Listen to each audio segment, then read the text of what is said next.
welcome to the Trinity Force Podcast.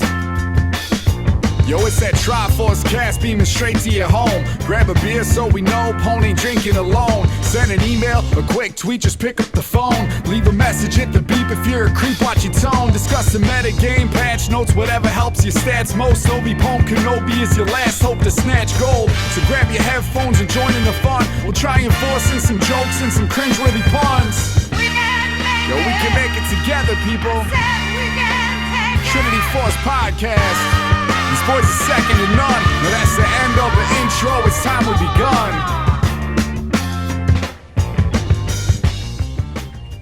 Hey guys, welcome to Trinity Force Podcast. My name is Adam Ponophobia Cogswell. We are live on Wednesday the 16th for episode number 344. I am joined by a great group of guys tonight. We're going to start in the bottom left-hand corner as Cereal Box joins us after spending Monday recuperating from a very long weekend. Oh, I slept through that entire episode, and it was glorious. Like a baby? Sure. Let's say that. Did you get Like iced? a big sad No, although that was, I don't know if you saw that message. I'm actually hoping that can be one of the incentives for donating next week. Where we I'm get not sorry, I shouldn't say hoping. I'm hoping for our monetary fund that it's an option. I hope it doesn't happen that often. We will talk about that in a second. Talanasty is here. Hey. Welcome back, Talanasty. And Chira is also here with us. What's up? So, before I introduce our guest, I want to say that thank you guys for supporting us on Patreon. The Wukong episode should be out this week. You should actually have this before. I think you'll have it before this episode hits on Friday. Is that right, Serial? I'm not producing it. Okay, we're waiting for the producer to push it out. Okay. Yeah, it's already been recorded. Yeah, blame the producer if you don't have it. Yeah. Fuck that guy. I already did my part. I don't know what else you want from me. Yes, Lancefer was going to put that together, have it out, then the next one should be out in a couple days. And so if you want to go support us on Patreon, you can. There's a bunch of different tiers on there. And for $100, you can come on the podcast and the Hawkeye. If you want to call you that Hawkeye guy, the Hawkeye, well, I mean, what am I calling you throughout this entire Hawkman, show? Hawk boy. What are we doing here? You could call me Hawk, Daniel, whatever you feel comfortable with. I'm gonna call Daniel. I'm gonna call him the bird Daniel? guy. I'm gonna call caw. The All right, entire please show. never make that noise. No. Don't. Great way to No. start it, Adam. I'll just leave. All right, caw. Don't leave me here alone with him. What? As Serial walks out the door, he finds a bottle of ice hanging from the doorway. How did you know? Why have your roommates hung one? Contacts.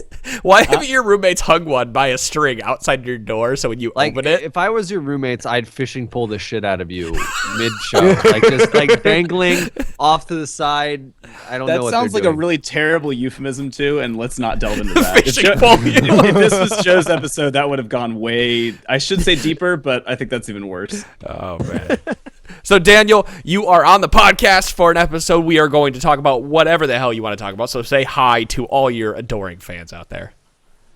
Adoring fans. It's the man, the legend, the Hawk. That's me. That's right. The Hawk is on the show and willing to talk. He's got a great list of stuff to talk about. But before we get there, we are going to talk about what Serial had alluded to earlier in this episode, which was on March 26th at 6 p.m. Eastern Daylight Time, 3 p.m. Pacific Daylight Time. We are doing a 5v5 intra-podcast tournament where all of your favorite podcasts go up against each other and play for your donations. So if you want to spend $5, one of us will build Frozen Mallet. $10, an entire team will. $20, two teams will build Frozen Mallets. Whatever you want to do, go to our subreddit over at /r/TForce Network. Spend $1,000 and I'll skip my nephew's birthday. I mean, I even have a list there at one. If you want to donate $100 flat, you can make any of the teams fight each other, like instant or not fight, not like fist fight, but like play each other. No, we'll That- show you up. Said it. You said on it. the It's road. happening. We will fist fight each other for $150. PAX is gonna get $150. really weird. It's like, guys, we gotta honor that donation. We all gotta have the brawl now. We gotta have that. middle of the floor at PAX. I think that's the fastest way for us to get booted. Yeah. Someone donated $200 for a Jello wrestling match between Pone and Cereal. Someone donated an extra $50 for the trash can that'll be thrown in. Mitch has to fight in the trash can. I feel like it'd be And then there's safer some- in. I'd be. someone- end up better if I had a protective trash can around me. So we are using that money to help us go to PAX. We do, again, have that announcement coming. I can't say it yet. It should hopefully be next week. Some other bureaucracy crap is bureaucratic crap. There you go. Bureaucracy. Bureaucratic? Unless you're saying bureaucracy as like a joke. Bureaucracy. I can't. I'm on a podcast, but I can't talk, guys. All right. Anyway, Quit. we have a giant stack of papers we have to fill out, and it's taking forever to take care of it. So we are stuck by the man. But we're going to be using that money to go to PAX. If you guys are curious what we can do at PAX, go check out the PAX South interviews. There's a playlist on YouTube. Cereal Box and Kargan were there. And the way I put this is we had little to no money. Like, we didn't have a good camera. We just kind of sent those guys out there, and they picked up about 16 interviews, 12 to 16 interviews, and they did a great job bringing you information about general games. And the good news is PAX East is so much larger than PAX South, and there's going to be some Riot people there. We'll be able to get tons of interviews, but we need your help to make sure we can get as many people out there getting interviews as we can. So that's why we're doing this. I mean, if you want more content, support. If you don't, just come and watch and just support us by watching, because that'll be fun too. And if you are going to be there, come and give me a hug. Sean will take all hugs. I will take all hugs.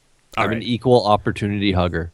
Since we have spent now, again, the first 10 minutes of the podcast talking about stuff. By the way, I just want to throw this out there before we go, is that I was able to speak with Days this week, and she's doing fantastic. The baby is doing great.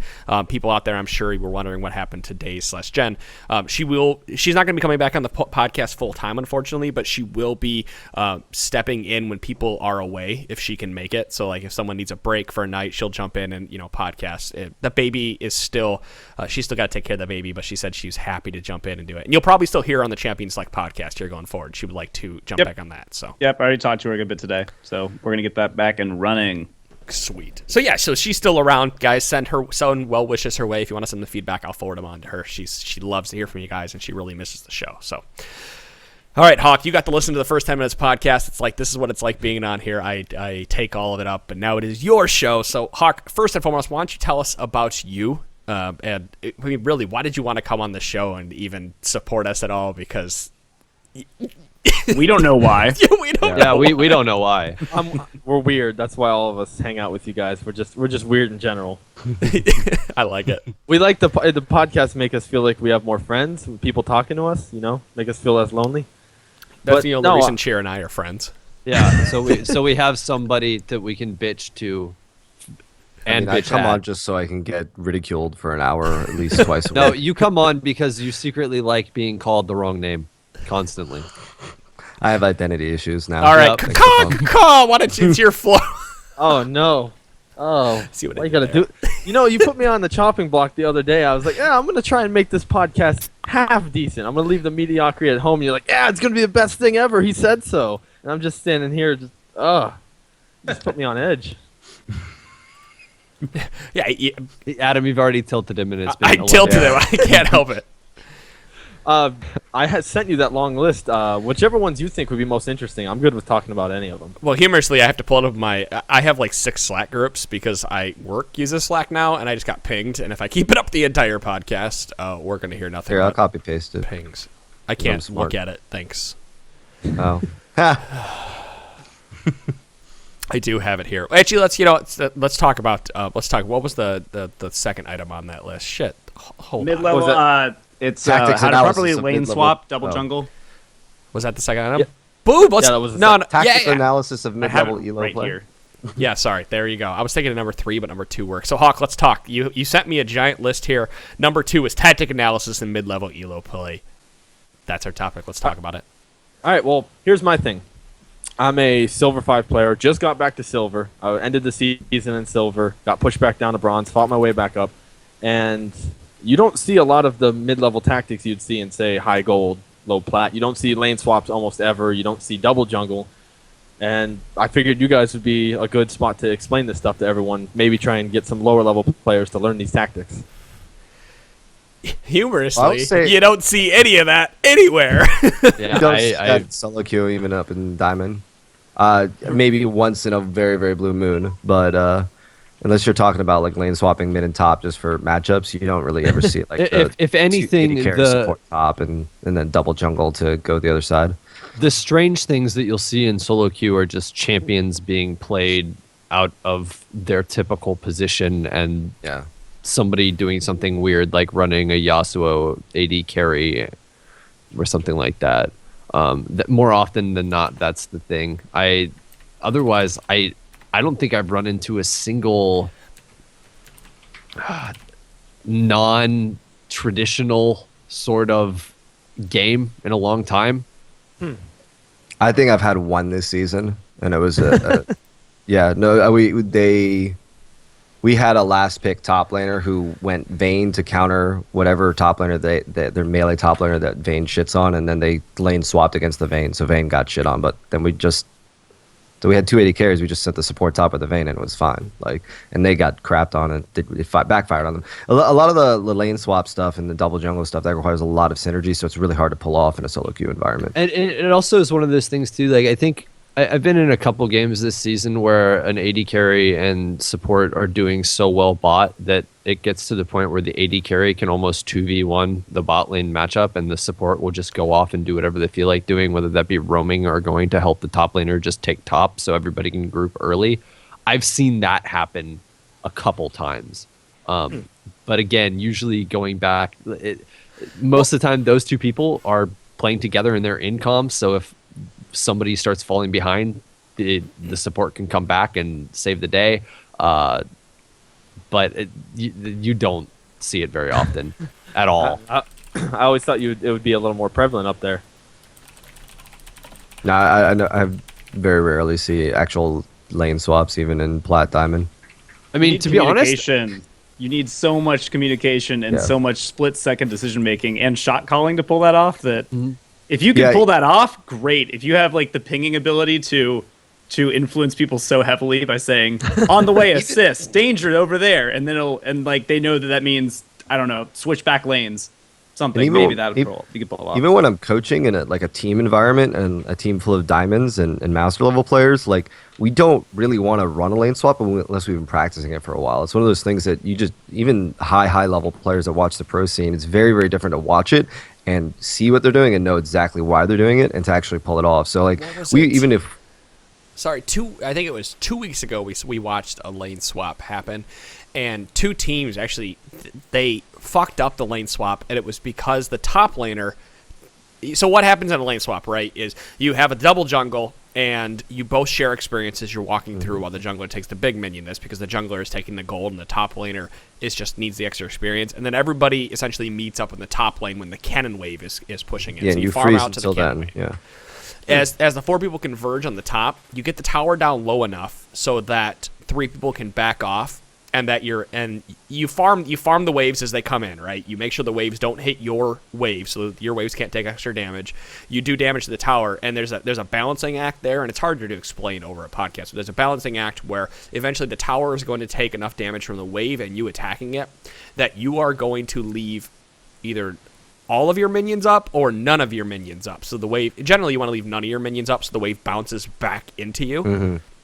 Because when you bounce back into you, the top laner then can farm safely in the top lane, right? So that's why it's high elo. What happened in an LCS game is the top laners actually took turret shots because they didn't bounce the wave well enough. And when a top laner in a pro game takes a turret shot and has to go back early without taking the tower, they lose 30 to 45 seconds, if not more, of presence on that map. And it happened twice, and I don't remember if the teams lost because of that, but they lost the early game because of those, because of that issue. Because if you can't take the tower at the same time as the enemy team when you're both doing a lane swap, you're obviously at a disadvantage for gold. So again, with a lane swap, one of the really cool things about that is you're doing it so that because you are sacrificing your top laner's early farm, you're giving that top laner the solo gold that you get from that turret, because outer turrets give you solo gold when you kill them. And whoever's near that turret gets additional 125 gold? Is that what it is? I think it's more I think it's 250 split between the number of people around. That's right. The outers do more. So that's why you let them stand there and get the last hit on it. Or they don't have to get the last hit. They just have to be near the outer turrets. Just in the area.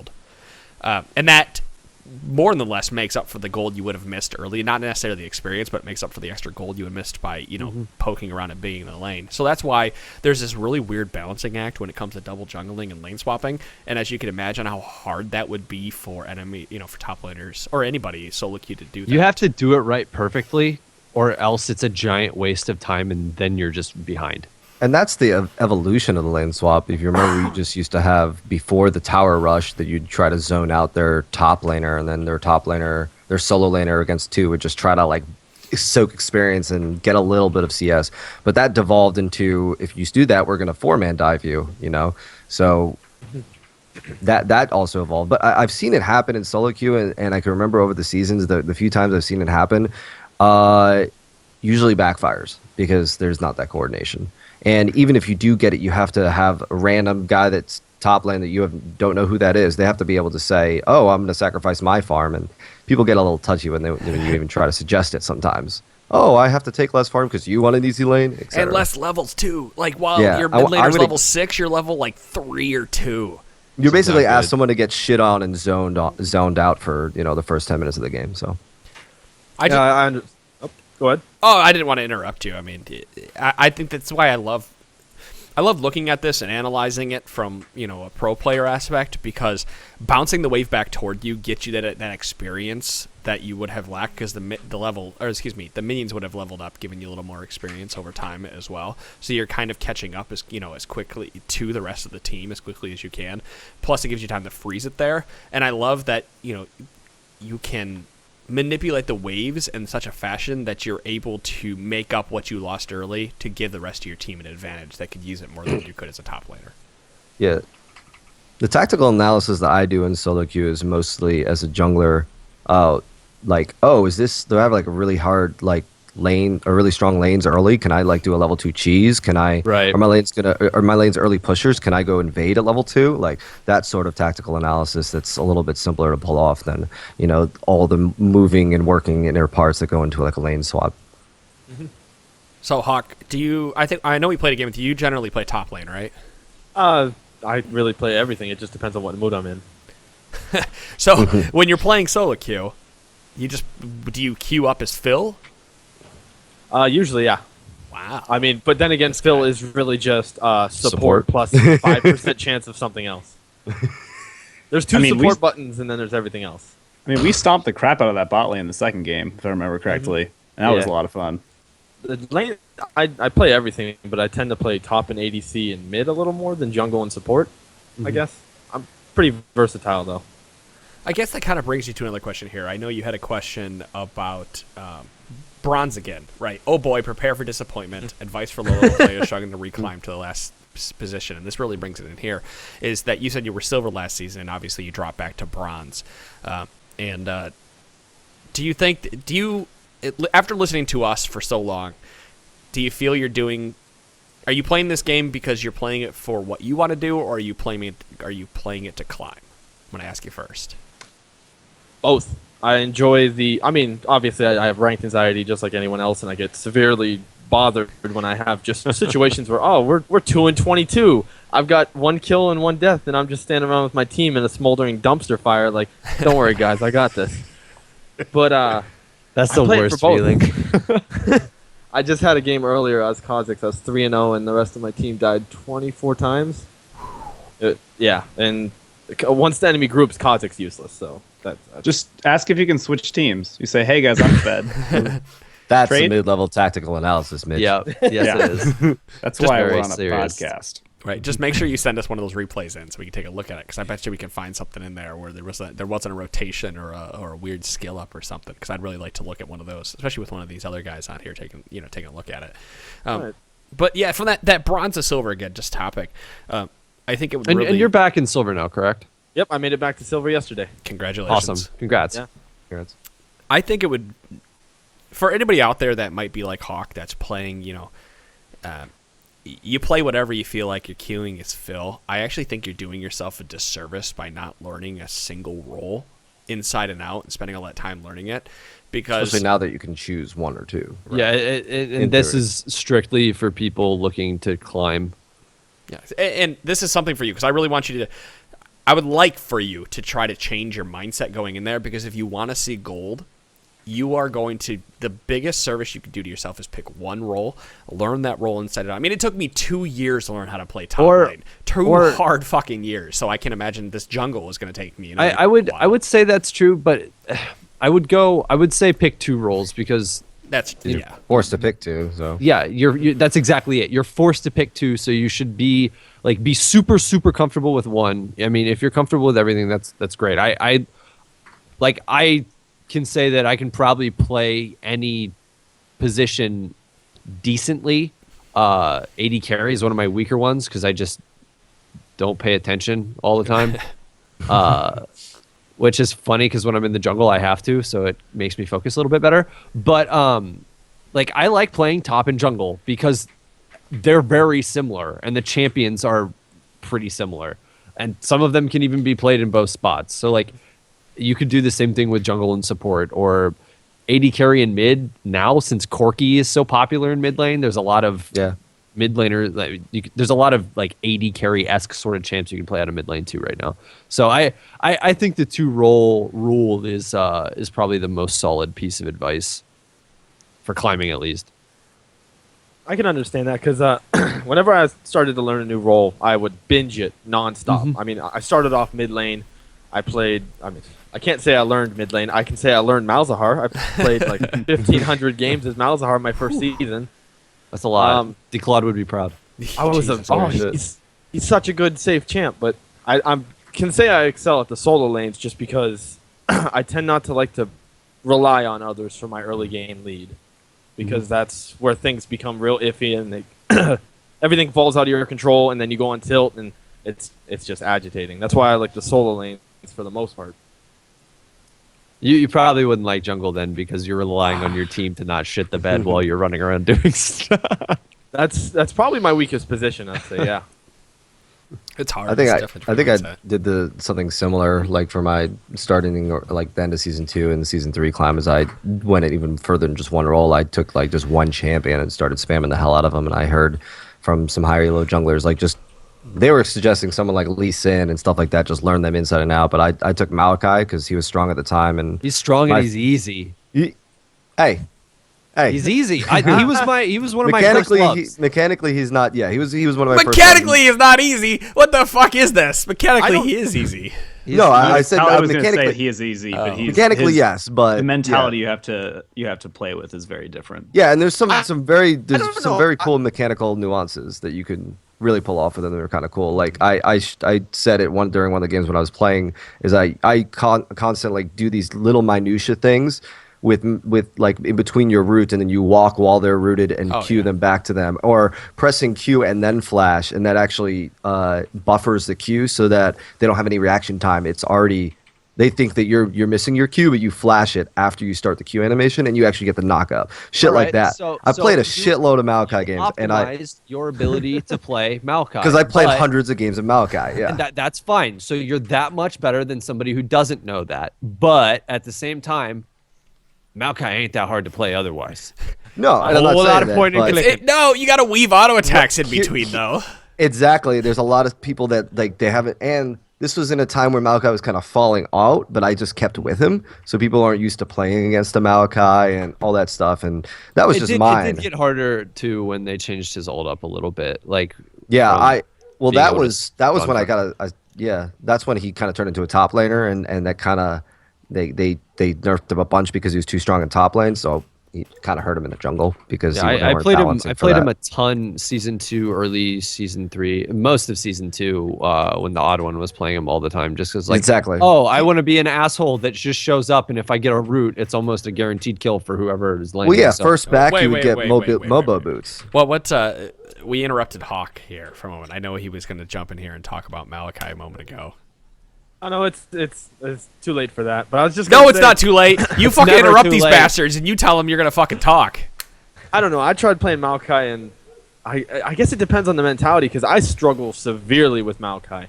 I'm not good with I don't know how to describe it. Something about Maokai's kit. I'm better with champions like Pantheon, Darius, people that are very, I don't know, execute oriented. When it's a battle over time, like a Maokai sounds versus a like- Malphite or something. It sounds like you just like people that all in all the time. Yeah, that's probably the better way to put it. Yeah. Well, my reason for bringing that up was just it allows you to concentrate on outside of your champion mechanics because those become muscle memory, those become second nature. You can concentrate on everything else surrounding you in the game and worry about what your opponents are doing because what your character's doing and what you have to do to get your character to do what you want it to do is second nature by that point. And you get to learn all the matchups. You get to know who you can beat, who you can't beat, so on and so forth. So that is what allowed me to climb. And since we're just talking about climbing at a silver, bronze, trying to get to whatever your goal is, whatever that may be. That's what helped me at first, and then once I got higher yellow, I started to understand the game a lot more. Then I kind of expanded my champion pool from there. Yeah, I like that. We're going to skip down here to number 10 because I watched you play Pantheon before. I watched you do very well with Pantheon. Yeah, he did very well. Sadly, I've only been able to play one game with you as much as I wanted. I looked for you this weekend, and every time I looked, I was like, oh, well, he's not online. Yeah, I was busy all weekend. It was a drag. That's all right. We'll play some more here after the podcast, and we'll play some this weekend as well. But you bring up a point, and it's a point that I think I've been screaming forever, is that Pantheon and you spear shot your way to victory. I like that free low. He really... He's such freelo. He's such an easy, effective champion. You take a rune page of mostly armor pen, you win lane. Unless it's like Maokai or Malphite, you're going to win. Yeah, you want to talk about a mechanically easy champion. Yeah, Although like he to has his use little today. nuances too. with He has the his little nuances, W, too. with the two W's in a row. Managing your or blocks. the block, 2 blocks in a row. Yeah, off trying W. to get 2 or 3 blocks in a row if you're coming out of a jungle gank is like I used to play him a lot in the jungle, so I'm not looking at a top lane perspective, but I'm assuming it's the same. So you're trying to get it so that when you go in for a skirmish that you already have 2 blocks about to be ready. Fuck that. Play him out of the goddamn mid lane and be a man. All you motherfuckers playing him out of Ignite. top. Hey, Ignite you exhaust, that's fuckers how you playing do him it. out of top got him nerfed for me in the jungle, and he just crashed and then win rate for jungle. So I mean, he kind of technically got a buff out of the jungle, didn't he? Didn't the damage not on really. the E get increased to monsters? it did get increased to monsters by 10%, but I mean, you didn't pick him for his clear. You picked him because of his You picked him fucking 'cause his amazing ganks were so ganks, good. Yeah.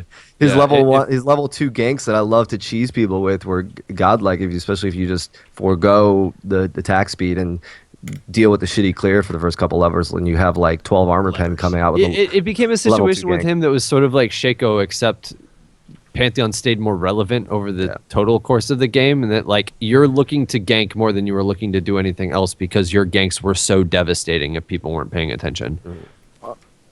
Totally.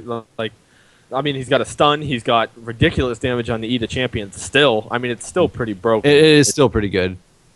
And the execute on the Q is, if it wasn't for that, he would be not that good of a champ. He'd be pretty bad. That execute on the Q, I can't name how many times that got me a kill. once you have the E leveled, right? Yeah. If you're playing Pantheon mid lane, you're leveling Q to poke the fuck out of them and destroying their faces. Well, that's what I do. I start the Q. I start with, I think, 19 armor pen, build serrated Dirk, and I've fought in Mundo multiple times. I destroy Mundo. Malphite and Maokai, though, will kick your ass. There's no getting around that. They're monsters. Well, Malphite can just sit back and do whatever he feels like doing until he can press one button. That's and all I change do in fights. solo queue with Malphite. Yeah. I don't trade until I get to about level 5 and 6 when I got a couple points in E.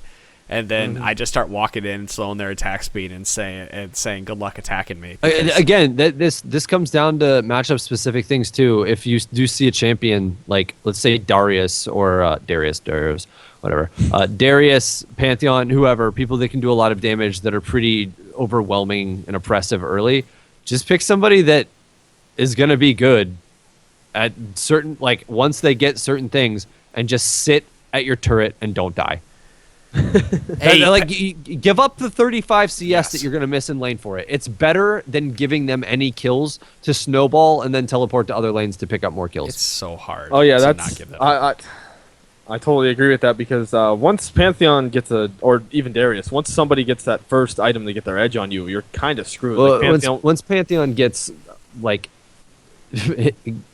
Ghost Blade and a Black Cleaver, he just shows up and starts melding people, and it's not fun when you're running around against an 8-1 Pantheon that just is sitting there crushing everybody because nobody's strong enough to even stand in front of him for a second to stop him. That's why I think he's free low, especially on. I don't know. At least in bronze, people don't understand how to play against him. Like more often than not, they'll just let me throw Qs at him all day, and then their health will be like they'll have like a quarter health, and they'll just let me jump on him. They won't bother to back off at all. My favorite is the people who continue to farm while you're just Q spamming to the point where they're so low, and then they back off for a little bit, and meanwhile you're leveling, they're leveling, they get back to half health, and they think for some reason they can go back and farm again, and then by this point you have 3 points in your Q, you have your W and your E, and then you're like, yeah, you don't belong in this lane with me at the moment. Get the fuck out. He's pretty much, he is a lane bully, but it's that, you know how we screamed last week in the last podcast about lane dominance? I mean, they're looking at him, though. So. No, we looked at meta dominance, rather, like having that meta game mindset, and Pantheon is going to teach you that. If you're looking for a way to just not only look at your mini-map, Pantheon is going to teach you to always look at your mini-map and be everywhere on the map with your ultimate anytime you can. Oh yeah, especially if you have, say, you're 2-0. If you time your ult correctly on a bot lane that are even at 3/4 health, if you catch them correctly, they're done. There's no getting away from that. Motherfucker, I drop in under a turret as Pantheon. I don't even care. I'm blocking 2 turret shots at least. I got that Poppy that same way. I walked away. It was totally fine. The W saves you from those tier 1 and tier 2 turrets. It's the laser that kind of screws you over. Because it only blocks like the first half second of damage, and then it just keeps ticking away.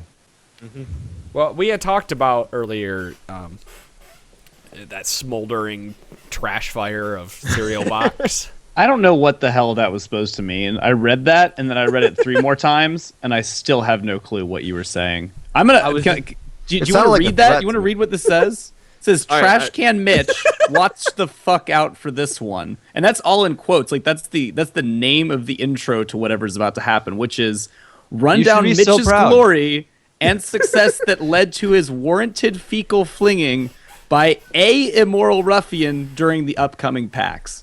And I don't know if that's supposed to be a prelude to something that's going to happen at PAX that I'm not aware of, that you've been setting up. Maybe you have a premonition about something. I don't know. Hey, maybe he enjoys. It sounds scary as shit. Maybe he enjoys fleeing human excrement. Hawk, do you live in Boston? Please tell me no, just because of this.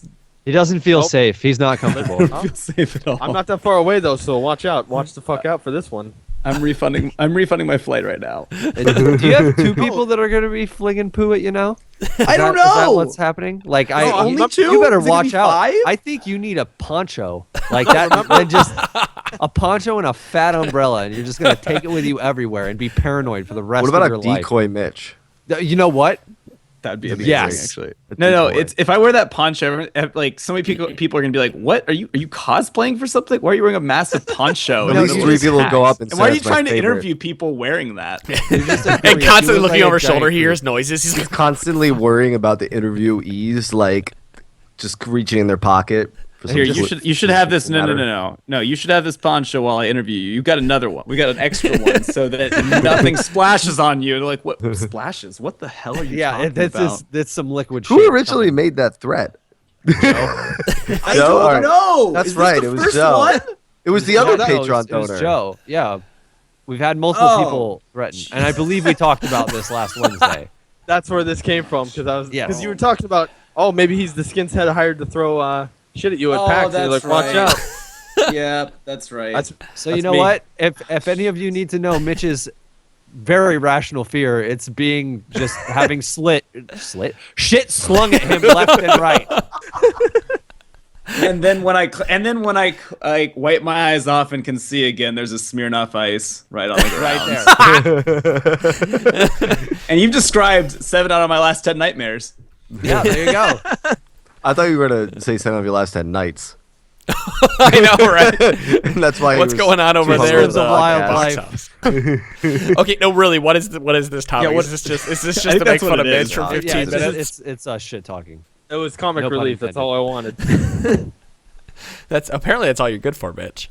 Wow. I guess so. I don't talk Pantheon. I don't talk Freelo. Mitch doesn't know what that is. I haven't gained any LP since I hit plat. So. All right. Well, no. Speaking of the actual piece that I was going to move into was that you've got next year. Comeback Kid. Let's talk about the best ways to come back when you are sitting in that smoldering fire of defeat. Hey, guy sitting in fire is losing. Hey, stop dying. How about that? Stop dying That's a and solid. farm into turrets. That's a solid piece of advice for you. Don't die.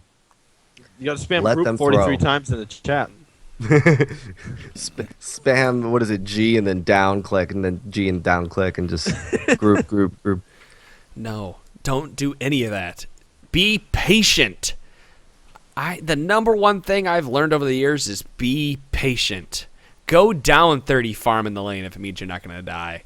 Give up that blue buff if it means you're going to die. Give up that dragon if it means someone's going to die when they try to steal dragon number 1. Like, if you are down 15 kills, don't go, well, we're fucked, flash forfeit. Go, Right. we're going to be patient. We're going to play under the turrets, and we're not going to go any further out than what wards can take us. And you know what? It might be a situation where you lose the game very slowly, but here's the nice thing with the rubber banding mechanics that have been added over the course of the past couple of seasons. Eventually, the game gets to a point where one fight, if you can flip it, can determine the whole game, even if the other team was ahead the whole time. Yeah. I think the key is letting the opponents make a mistake. Or At at least TSM ever. People play the TSM. game out. Play the game out to give the enemy team more opportunities, because there's just more time's been spent. It's just, yeah, it's hard. It's hard to be patient in this game because you're like, oh, I'm losing. I could go on to the next game, or oh, I'm losing. The next fight we're going to lose, and then your team kind of wins that 2v3 skirmish where you only lost one person, but you killed 2 of them, and you kind of go, there's a glimmer of hope here. Maybe 20 minutes ago, I should have had that glimmer in my eye. Mm-hmm. Well, when people don't know how to close out games, they get a little impatient about it. They get hyphy. And they get really high strung if they don't pull it off quickly, and they start making big mistakes way more frequently. The more you start tilting them, even if they're ahead, the easier it is. If they get cocky, they're more likely to say, I can definitely tower dive this, and then That is my favorite. you get a return kill. The enemy team has only taken 1 tower. They're up 15 kills, but they've only taken 1 tower, and my team is like, we need to forfeit. We're done. And I'm like, dude, middle lane is still standing, and we are still putting up a fight, and they're not grouping. Like, just keep doing what you're doing. Oh no, your top lane's gone down, so your top laner now has an area where he can safely farm for the next so-and-so minutes, and then if the wave gets pushed past where he feels comfortable going, he can just go group mid and help shove that. Like, having a top or bottom tower taken early isn't the end of the world. And in fact, if you're that far behind and they can't keep punishing you in lane for it, it can actually be kind of a saving grace, and that it gives you more area to farm safely because it's closer to your base, which means that it's closer to your jungle, which means your jungler can help you more. So it's not the end of the world. I've found that the one thing on those looks like losing games that a lot of people don't look at is that, of course, they look at the kill score. But if you look at distribution a little bit, a lot of times there'll be games where one person gets super far ahead on their team, but the rest of them don't. Like, they either only get assists or they're 0-0-2 or something, while the mid laner is like 11-0, and you're like, oh no, they're up 12 kills, game's over. But if you can shut that one person down in a fight, like if you catch them, they have lost all of their gold like advantage plus some if you take them out, and that's turned around a lot of games for me. Is just if you could focus that guy. Speaking of that, I ran into a situation. I was playing with Whale the other day, and I was playing Trundle top, and they had, I think it was a Pantheon jungle. It might have been Pantheon top. Anyway, I was doing really well in lane. Like, I wasn't behind. I didn't die. And Pantheon was just kind of roaming around doing whatever. So Pantheon spent a lot of time out of lane, and he got a bunch of kills. But I just sat in lane and farmed and shoved the turret. Like, I kept up just through CSing in the lane where this guy was going off and collecting money elsewhere. I just stayed consistent and did my thing, and he was really, really ahead. But we had like a Lulu or somebody who could lock him down really easy. And between being able to lock him down with one ability and then Trundle ult, we melted him, and it was a non-factor. As soon as team fight started, the game immediately flipped, and it didn't matter how fed that dude was. He didn't have a chance to survive when he was just shut down instantly.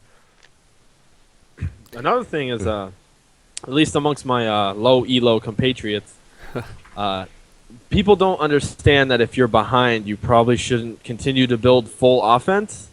Like if you're Darius and you've already died 3 times, hey, maybe put that black cleaver down a little bit for a chain vest. That might help you out. Because Sit on that That's phage for a little especially bit, true buddy. of top lane. Yeah, that's Yeah. very true. That's especially true for top lane. Some Hey, mid that laners you Sunfire can't cloak really. might be a little better for you. Yeah. Some mid laners you can't really help it. Like building AP is the only way you'll be at all relevant. But like top lane and jungle especially, yeah, definitely. If you're not Like, go ahead, build defensive. Yeah. Yeah. And there are times where, like, if you are ahead, keep building offensive to keep that lead going. But that can backfire too if you build too offensive and then you're useless when team fights start. That's something that I preached in my initial climb to like Diamond in Season 3 was I let myself be carried. And when I was forced to play top laner or like a mid laner, a role that I wasn't really super comfortable at carrying at, and I fell behind, the worst thing you could do is because you're losing your lane hard is spam forfeit in all chat and realize that you're not the only person in that game. There are other lanes that might be even, that might be slightly ahead. Just because you're down 4 or 5 kills and you're getting crapped on and camped on doesn't mean that the game is unwinnable. I had a game where I was getting crapped on as a Swain top lane back in Season 3. I still remember to this day. And I just built like Warmogs and defensive, and we won that game. It was long drawn. I was getting crapped on by an Akali, but late game, it's just a building tank. I mean, I don't recommend it on Swain anymore, but you're right. Land your Like you were CC. saying, yeah, just land your CC. Make yourself useful. Be useful in team fights. That's all you could ask for, and give yourself a chance to win the game. Because other team will get cocky and possibly throw. All right, I think we've taught people how to come back, and I think Hawk is going to take all this, come back and listen to this episode again, and go, damn, Daniel, I did a damn good job. God damn it. That happened. Oh, no. Really? You know, Adam, that was one of your better jokes tonight. I cannot escape And that's from that. saying not many good things. No. He's going to come back at it again with league knowledge. All right, let's talk God about damn it. All right, now you forced it. We're done. I'm going to do that tonight when we play against. Damn, Daniel! All right, let's talk about League of Inebriation, because I do see you're drinking beer tonight, and it looks like a stout or porter, which is impossible to tell, but which is it? I'm actually drinking a mixed drink. It's a Koopa Libre. Ah, he was not drinking beer. He was drinking soda then, I'm assuming. Yep. Coke and Okay. rum. That's not a Koopa Libre. It's a goddamn rum and Coke. That's No, what a that- Koopa that's- Libre that's Koopa what it is. Libre Super is. Libre? It's a Cuba Libre, and you have to add They have lime a new to it. lime, though, You have to yeah. add lime It's a to it, goddamn right? rum and Bartenders Coke with will lime. say- That's what you order when you go to the bar. I want a rum and Coke. Yeah, But if you got got a a problem lime, with it that, suddenly Adam? becomes Have you authentic, Adam. never just drunk hard? What? I used to drink rum rum and and Coke all the Coke? time. Like fucking Captain Morgan and me, we were best friends when I was in college. Yeah, that's Sailor Oh, did you Jerry. drink that Let's in your party. sorority all the time? Hey, we want to talk about sorority. Mitch is over here the one drinking Smirnoff Ice, all right? That's true. On purpose. Willingly. Hey, something that we tried last week that bartender suggested that I think you might like. Not your father's root beer. I hate Yeah. that shit. Well, no. Yeah. Well, okay. Well, you're not going to be a fan of this probably then. Apparently, mixing that with Jaeger, I forget the name I of could see it, it. but it was actually pretty good. Like you get the licorice and root beer kind of flavor. I'm gonna try it again. Tomorrow. Hey, Tally, you'll appreciate this. For home and away for our kickball game, we're doing Irish Car Bomb Flip Cup. Oh That sounds God, yeah, beautiful. we're doing. Everyone's We're gonna wearing be green, and bad. Well, yeah. there's the captain's spray painting the kickballs gold. Hey, can you make a rainbow trail come behind them when you kick it? That'd be amazing. This is way off topic. We said But we said that's- alcohol, and it transitions well to St. Patty's. Well, I like this, and I'm curious of what you have to say, Hawk, about this. Is how to properly enjoy League of Legends while under the influence of mind-altering substances. Well, Wrecker's not on the podcast. Yeah, so I was we about to can't say really this talk would be about Wrecker's perfect. Wrecker was actually born for this conversation. He was created specifically for this purpose, and he's not here. What a missed opportunity. So tell us, Hawk, how do you properly enjoy League of Legends under the influence of alcohol? All right, I'm gonna tell If you you're right 21 or younger, please turn off the podcast or skip Yeah, ahead. you're 5 not minutes. invited to this conversation. We don't know- condone anything that you may do illegally. I don't know about you guys, but combining alcohol and support is like the best time in League of Legends. When you're just firing Nami bubbles left and right, not giving a dam in the world. You're just like, yeah, this is going great no matter what. Landing W's Bitch back and faced. forth. It's fantastic. Every time I drink, I'll play specifically support, and I win the majority of my games. Now, that's the exception. I'm not getting, shit-faced, but hey, you never know. What's fun? I what's feel the like fun you of found drinking? you found your new ranked strategy right there. That's your tactical strategy for grinding. That's how you're gonna How do grind. you You come just back from a tilted. tough loss? You take a nice shot and you just go right back into rank. Yeah. How do you get? there's Now do no you come back way. from a loss? Well, you go to your fridge, you grab an ice cold Magic Hat. Magic Hat. It's refreshing and. You grab your nice, Are nice you ice cold auditioning for Rabidons. new Is that a new Rabidons like spots? reference? I I kind will of say- figured if I started doing some really good ads, they might pick up on it. And Well, be like, you know what? damn, That wasn't a good one. So No, don't fucking say it. Don't even tell him that happened. Most of the Please. league player base is like. Well, no, 8 okay. weeks, I so- was listening to another podcast a while ago. I can't remember the fucking podcast, and they decided they wanted to get a Nike sponsorship. So they started disparaging Nike and doing everything they could. They were like, "Nike sucks. Nike's fucking terrible. Adidas is the best." It totally didn't work, but they were like, their line of thought was like, "If we pump Adidas, If Nike they will neg- come in here." If they neg Nike, Yes. Nike will come a running. Yeah, That was their mentality. And it didn't work at all. They were doing Adidas like totally free. They weren't getting paid by Adidas. They were like, Adidas are the best shoes. Have you tried those Nike pumps? They're fucking terrible. This thing shit fall apart. Like, it was hilarious, and it didn't work. So. And then they got sued for slander. But I know I'm like, we should do like ad spots. Be like, Magic Hat. Feel Hey, the. I I will mean, do like drink Coors the Light. fuck- Coors Light. Feel will- the refreshing taste of the mountains as you play Braum.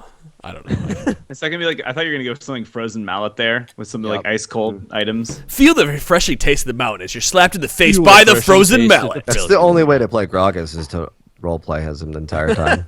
Every time you die, you take 2 shots. Every time you That'll press work. W, you have to also drink IRL. Oh my gosh. Hey, have fun being dead by the end of one 60-minute game. That Hey, sounds great. next time One for All mode is up, that seems like a fun thing to do. Oh my god. Yes, I like this one. You know what? Be like, tap the Rockies with Malphite. Every time someone presses No. W, it's essentially gosh. cheersing, and everyone else has to also press W, and then. Oh no! This sounds like No. Yeah, no, every, here's the every thing. time you get a kill, everyone goes around the body and cheers, and then hopefully you don't get killed. Hopefully you don't get killed while you're doing that. Right, we had a sandbox mode. What if that was one of the games we had to play it this next weekend? One of the incentives is if they pay enough, every time we get a kill, everyone has to stop what they're doing. Like the team that gets the kill has to stop what they're doing and drink until they're done. Like Oh they my have to take God. a And drink. to finish their drink because No, we could die doing just that take too. take a drink, and then keep playing. Like, We you have did to- like last year. We did something like that. We were doing, I think, with not extra life. It was something 2G? else. No. Yes, Extra 2G. Life It was in the the 2G tournament. At the very end of the night, someone paid us that every time a kill happened, we had to stop and dance for 3 seconds. So it was like, kill in the middle of a team fight. 3, 2, 1, dance. Yeah. And then we would keep fighting, and a kill would happen. You go 3, 2, 1, dance. Yeah, like that type of stuff. Team fights lasted millennia It was hilarious. still going on. Some say. in the legends. Oh I've God. heard- I've heard tales of it. We had it clipped. We Can you imagine you fought around Baron? Like somebody That starts. happened. We have video of really? it. And then you had to Yes. dance while Baron's killing all of you. Oh, it was the worst. I had to. Someone also donated. I had to play AP Ash, like the new Ash, not the old one either. Like new AP Ash, and we had to. Oh, it was fucking terrible. Does your old still scale off AP? Punt Pony. Yeah. He's out there. He just said he wholeheartedly supports us from Norway. Thank you. Thanks, buddy. Thank you, buddy. All right, let's talk about just one more game, League and addiction, because Hawk says that he was totally, completely addicted to League of Legends when he first started, and now, what's the topic? All right, I don't mean to bring down the mood or get a little soapboxy, but I figured I'd bring this up. Fuck no, you could have the soapbox. We used that on fucking Monday. You can have it now. All right, well, prepare to ruin the night. Let's do it. I started League 2 years ago. I started playing normals. I got up to level 30 within, I think, head first, and I played game after game after game after game. No matter how upset or how frustrated I was getting, I just wanted to rank up. I just wanted to get a higher rank. Because I was seeking a sense of accomplishment. Well, at this time in my life, I was going through some pretty shitty situations. Just not a lot of hope, not a lot of anything. Just You're using it as your release. Yes, it was a release, but the problem is when you rely on that release way too often. At the peak of my problem, it was about 10 to 12 games a day. It was bad. It was really bad. I had a bad problem, and no matter how mad I got, I just kept playing. And it was a massive problem. It was affecting my relationships, my friendships, everything, my work performance. It was bad. And I went through a long, haul with this until I finally realized this game's fun, yeah, but I can't let this control me. So I just stopped playing for like 6 months. Right in the middle of the season, I just stopped. And I needed to just, I guess, detox of League of Legends, because it's so easy to get addicted to the rush and the thrill of winning. And it's so easy to say, no, fuck that loss. I need to end the night on a win. I still do it sometimes, but I do it a lot less often. That's the thing. And I can understand why somebody can become addicted to it. And I'm sure there's people listening now that have that same problem. Like, it's an amazing, fantastic game, but goddamn, it can really cause problems if you let it. Let me tell you a story, okay? It is the year 2005. World of Warcraft. World of has just hit Warcraft the and shelves. Adam's rating journey. I picked up the game because I played Warcraft 3 like a fucking madman, right? Like, as much as like I played Warcraft, I loved Dota. I loved Footman Frenzy. I love this story. And yeah, I was 18 years old at the time when I picked it up, right? I couldn't drink. I just played. I picked up World of Warcraft and dove right into it, and being having the just drive for video games is success. I played that game and suddenly got in a rating guild. One of the top rating guilds on the server. I think we were number 3 or 4 on the server at the time, and just Was rating. that Elements? Yeah, back in the day when we. Yeah. Yep.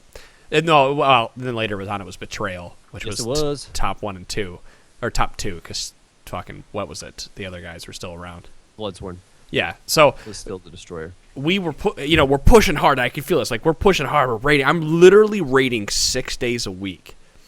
I dropped out of college. I lost my job. I got kicked out of my house. I had to go back to my mom's house. And that's when I had that sobering experience, is when I lost everything. Hit and rock bottom. What's that? You hit rock bottom. Hit rock bottom. And thankfully my parents were still there. They were like, yeah, my mom was like, you can come live with me, but I have 56K, so you can't play the game anymore. Right? Hit fucking rock bottom. But I feel you. And I'm sure there's a lot of people out there that, they might not necessarily be listening to the podcast because if you're playing all that time, you don't have time to do this stuff because it's not as stimulating as playing the game and talking to your friends. But if you know somebody like that, there's not much you can do for them. And I'm sure you had the same thing. Your parents, everybody was telling them. The best thing you could do for anybody like that ever is be there for them when they hit rock bottom. When they hit that point where they say, I'm done, I'm out of here, I'm selling my account, I'm walking out.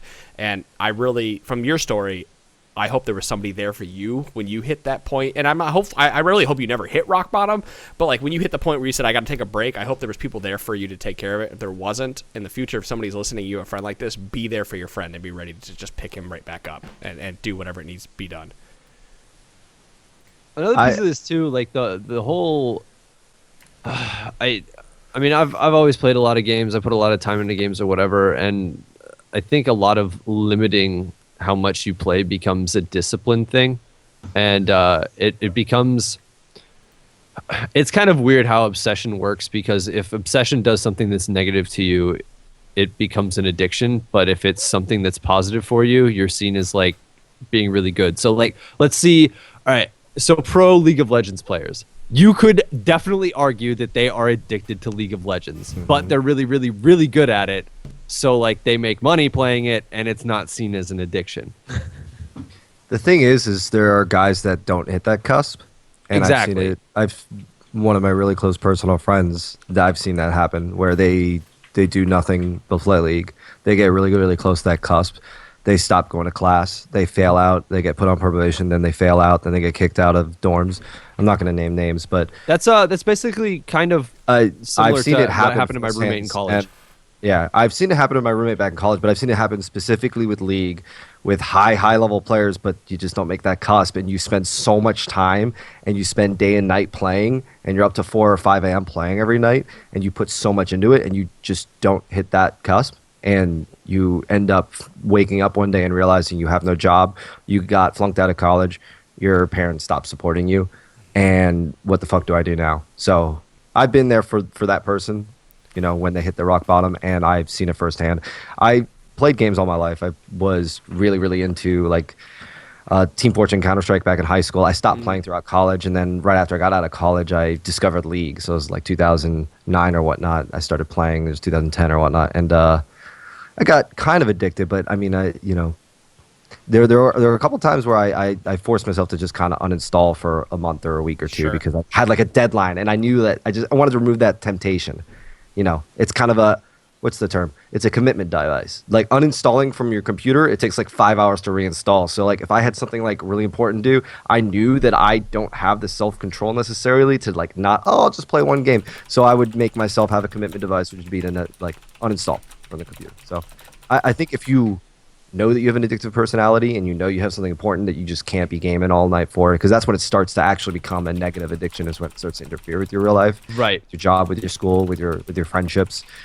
If you can say, hey, I know I'm an addictive personality, and that's one reason why I actually never played WoW, because I knew if I looked at that, I'm like, I'm huge into RPGs. I played the crap out of Diablo 2. If I picked up WoW, I probably would have disappeared from college. I know a lot of people. I like another one of my good friends in school. He was playing. My girlfriend was playing WoW at the time, and she had him make a character just to try it out. And he played for like 4 hours straight, leveling a really low level character. And like as soon as he got done, he's like, "What the fuck? It's been 4 hours. Like I'll never play it again."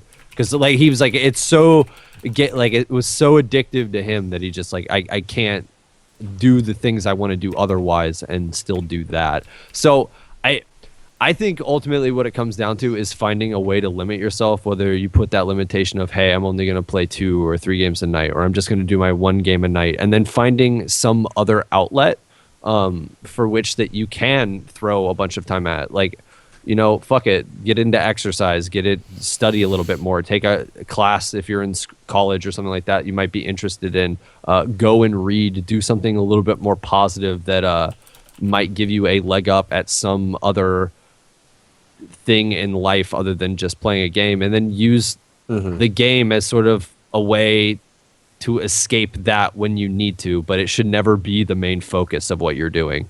Yeah, I mean, I use the game to find like a common group of people around me. I got involved in the collegiate scene for League of Legends. I met a lot of friends that way. Hell, I met my girlfriend that way. And it's funny you mentioned like picking up WoW for like I picked up WoW like 6 or 7 or 8 months ago for one time. My girlfriend used to be addicted back in high school, so she and we started new characters, and I forget where the time went. We installed it at like 6 or 7 p.m. Yes. And I looked up and the sun was rising. I was like, oh fuck, it's 7 a.m. I've been playing for 12 hours straight. What the fuck? So Dude, I got back into. I found a private BC server last summer, and I had to jump out of it. Was that last summer, or was it 2 summers ago? No, it was last summer because I met Mary in October, and I quit when I met her because I was like, I can't. Well, you wouldn't do have had this the at time same for both. You would have had to sacrifice your WoW on a private server or your girlfriend. Right, and I said I gotta quit this and focus on my podcast. But yeah, I can't fucking touch that game ever again. So yeah. There's lots of social groups, not even college though. Like I know there's people that run like social groups for League of Legends in different, especially big cities. If you're in a big city and whatnot, you could find people on Facebook that also play, and you can hang out with them or watch LCS games at a bar if it happens to be in a big city like that. So it could also be a social thing, and it becomes less of a, at least seen as less of an unhealthy addiction. Especially if you're socializing, you'll just be naturally more inclined to not have those negative tendencies that come with an addiction to video games, which is you forget the world around you. I really hope we're not driving listeners away from the podcast right now by telling them that they're addicted to video games. It's funny that a lot of gamers have either seen it or dealt with it themselves, though. Yeah. I mean, Adam, you and I both, like when you were doing the rating aspect stuff, you even went farther PvP wise in vanilla than I did, but I was putting in a solid 6 to 8 hours Yes. after school just to get rank 10. I was doing that Which after is, raiding like, for which was 4 or 5 blue hours. gear in WoW and vanilla. Like, there was better stuff you could do if you put way more time in. Like, I know So Are You, when he was grinding, he would get out of school at like 2 o'clock or whatever it was, get home and play the game until 3 in the morning, and he'd have to be back at school by 7. Right. And To do like the Warlord grind. I put a lot of time in that game. I can't imagine doing that. I wouldn't be able to function. So the weird thing is, if you took somebody with that kind of personality and put that kind of focus or that obsessive quality toward something else, like, you would be super, super successful. So it's just about refocusing that energy to something else. And again, using this game as it should be a way to relax, not necessarily the be all end all of who you are or what you do. Well, that's a sobering way to end the podcast, isn't it? At the same time, Hey, I he love did this warn game, and us. I'm He going to did keep warn playing. us. So I think it's a good thing to talk about, though. Yeah, you know, yeah. everyone likes to shove this under the. that's the under thing. bed. I don't think that many people would be necessarily that comfortable just talking about it out in the open. And this was one of those things. It's like, well, you know what? Fuck it. We can say what we want. So here it is. And like Adam, I don't think any of you realize Adam and I met playing WoW, so that was pretty great. So Yeah. it works out. You know, Adam and I are keeping up our almost 11-year relationship at some point. But which East is he gonna get laughs weird, at. isn't it? Yeah, this is we're At this is PAX, a- we're renewing our vows, actually. Yeah, I was almost gonna say something like that, but I honestly think Mary would get mad at me if I said that. So I'm going to stay from that, You've never abstained from anything before. baby. Oh. All right. I ship it. That's it. We're shipping it now.